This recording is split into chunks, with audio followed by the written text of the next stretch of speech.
Hill put out a pretty interesting article on community college and its decline in enrollment, and I thought I'd cover it. Community college enrollment has plummeted by nearly two-fifths since 2010, a staggering decline in a sector with the potential to offer the greatest value in American higher education. Enrollment in public two-year colleges dropped from 7 million in fall 2010 to 4.5 million in fall 2022, according to data from the National Student Clearinghouse Research Center. The exodus signals the national crisis of confidence in community college, a symbol of upward mobility for generations of Americans delivering marketable associate degrees to some graduates and to others the first half of a four-year college degree. In a sector known for 75,000 a year tuition, nothing rivals the price point of community college. On average, in-state student at public two-year college pays $3,860 a year, according to College Board data, compared to $10,940 at a public university and 39,400 at a private four-year college. Jesus. It saved me a lot of money, said Tenzin Sega, 21, of Fairfax, Virginia, a student at Northern Virginia Community College. I also found a really great community here. A lot of the students who attend are first generation low income students who are just like me. Northern Virginia Community College charges $185.50 per credit hour to Virginians, or about $2,225 per 12 credit term. Miami-Dade College in Florida charges even less, $1,419 per semester for local students. We haven't raised tuition in 10 years, said Madeline Pomerega, president of Miami-Dade. Of the 122,000 students we serve, less than 2% take on any debts. And when they do, it's an average of 5,000. Community colleges have always had a reputation as an affordable degree for students in unique circumstances who might not be able to swing a four-year institution but still in a good paying job, positions that often require at least some higher education in the modern market. I think in the long run, these institutions are just very well positioned to support strong communities, strong economy, racial equity, said Marcella Bombardieri, a senior fellow at the Center for American Progress. But community colleges face a perennial struggle with low graduation rates. Only 43% of community college students earn degrees within 6 years. The national completion rate is 62%. Andres Acosta, 20, an alumnus of Miami-Dade College, said he didn't like the experience at his school. Classes were easy to register for, and contacting advisement and setting up meetings were no real problem, Acosta said. However, he added, it felt like a lot of teachers did not really care. Similarly, the atmosphere is one that feels like no one really wants to be there. They're just there, he said. Though community college left him underwhelmed, Acosta graduated with his associate degrees, going on to pursue a bachelor's. Some students, however, are bypassing community college and enrolling directly in four-year public colleges, which come with higher price tags but offer better odds for an eventual bachelor's degree. Anyone who can is moving up market, said Davis Jenkins, a senior research scholar at Community College Research Center at Columbia University. Other students are skipping college altogether for jobs that pay 15 to 20 an hour and require no college degree. Prospective students are sitting there thinking, I can get a job or I can go to college, said Joshua Weiner, executive director of the College Excellence Program at the Aspen Institute. In big cities now, you can go to McDonald's and earn 20 an hour.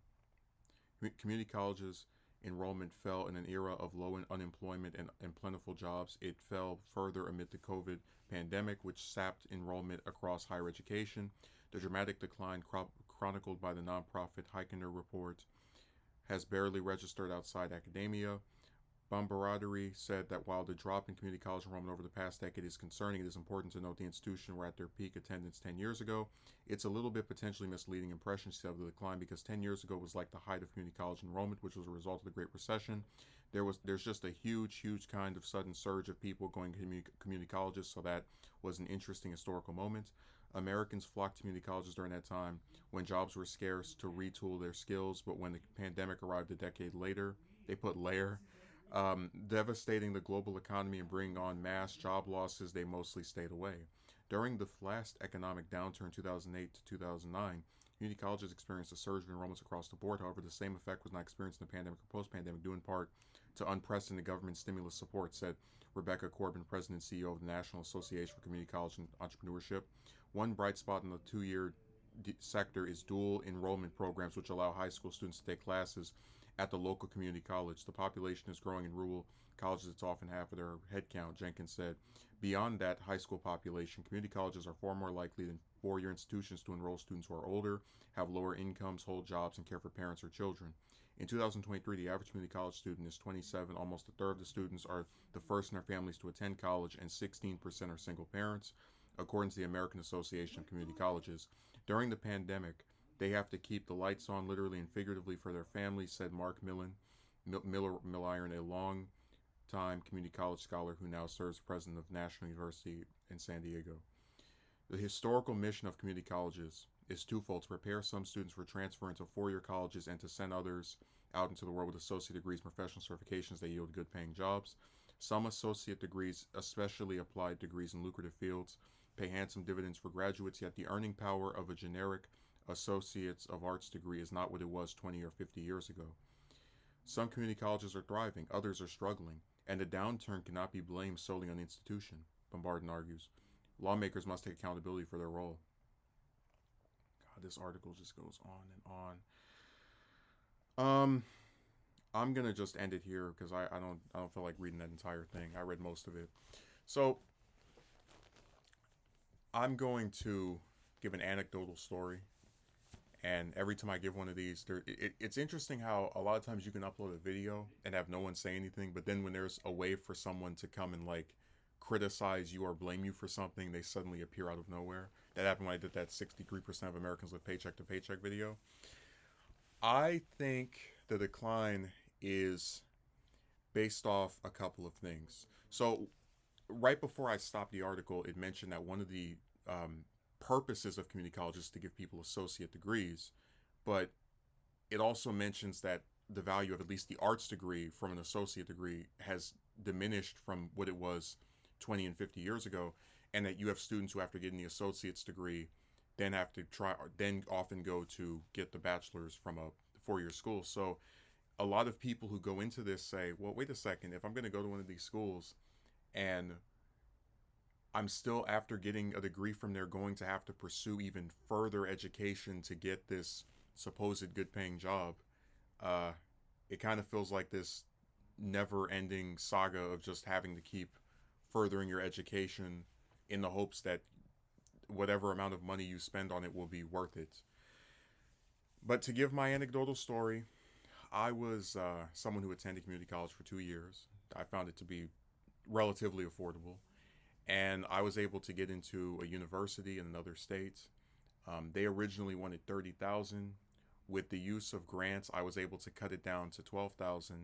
And multiple individuals that are related to me who sat up here and did their little red scare. If you don't go to college, you're going to be cleaning this, and you're going to have this awful job, and you're only going to make da da da da.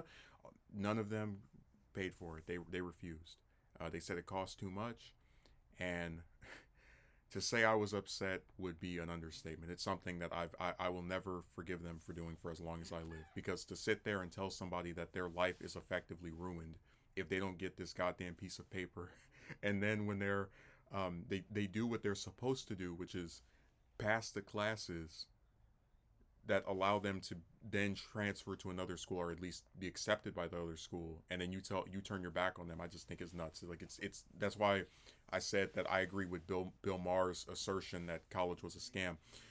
But I'm really amazed, because sometimes I think people are kind of coming to my view on certain things. Like, I do think a part of it is more people kind of adopting that viewpoint of what's the point, where they feel like the 2 years and then the added two of possibly going to get a bachelor's just are not worth it.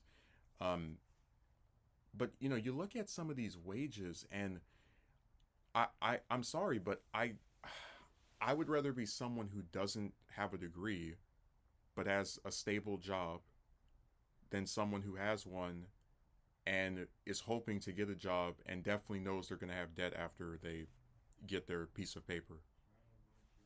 A lot of people look at that and it's not appealing to them.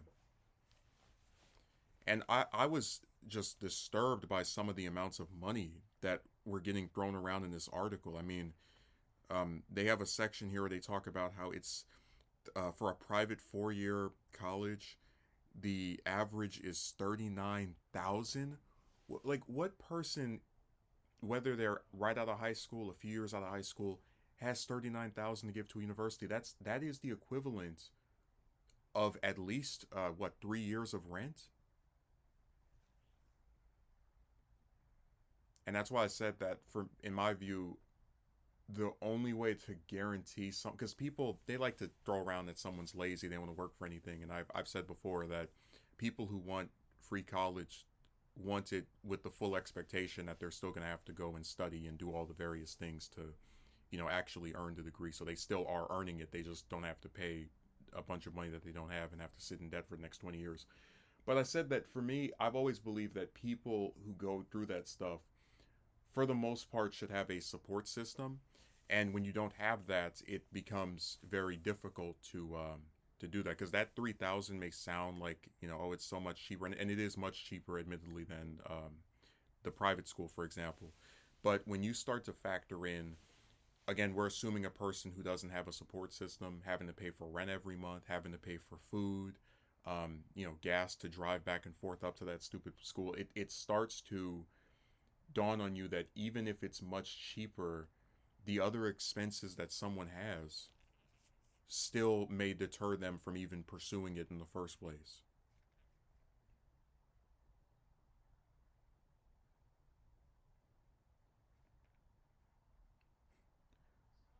I mean, this lady, for the president of Miami-Dade, is like, oh, we haven't raised tuition in 10 years, and only less than 2% of our students take on debt.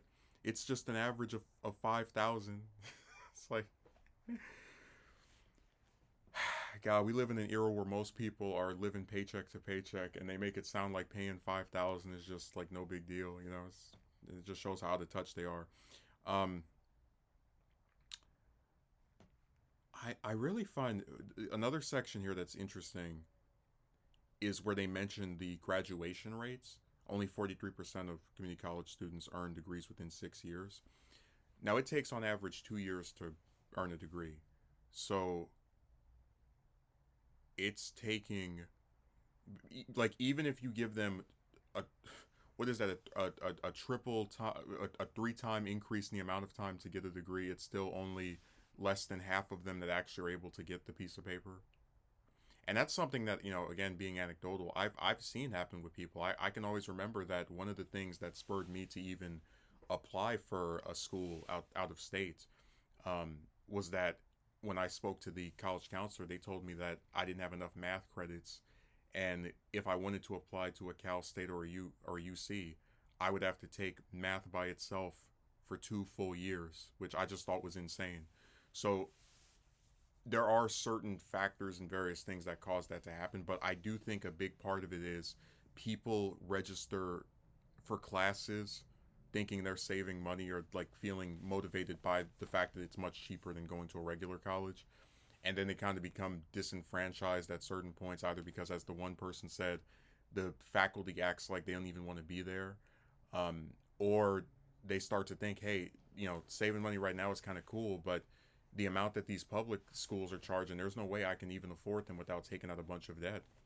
Because I said before that Americans, to some extent or another, especially the ones on the computer and a lot of these older ones, and even some of the younger ones too, really just, it's like a mixture of them. But there's a thing in Americans, I don't know why it exists, where a lot of us either hate each other, or we have this extremely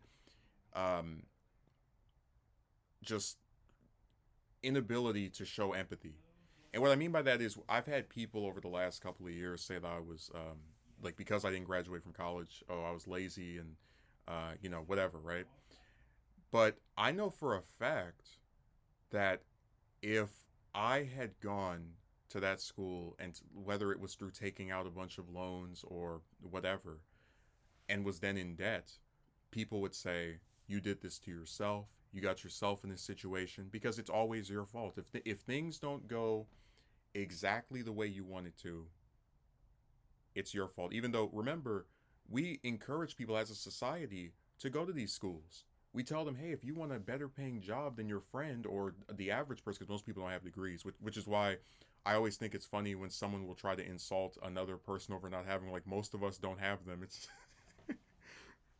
but what's crazy is that we encourage people to do this thing that if they go through it in a manner that is not desirable, but often the path taken, which is taking out loans, it's going to leave them with such an amount of debt that they may spend the next multiple decades of their life trying to pay it off.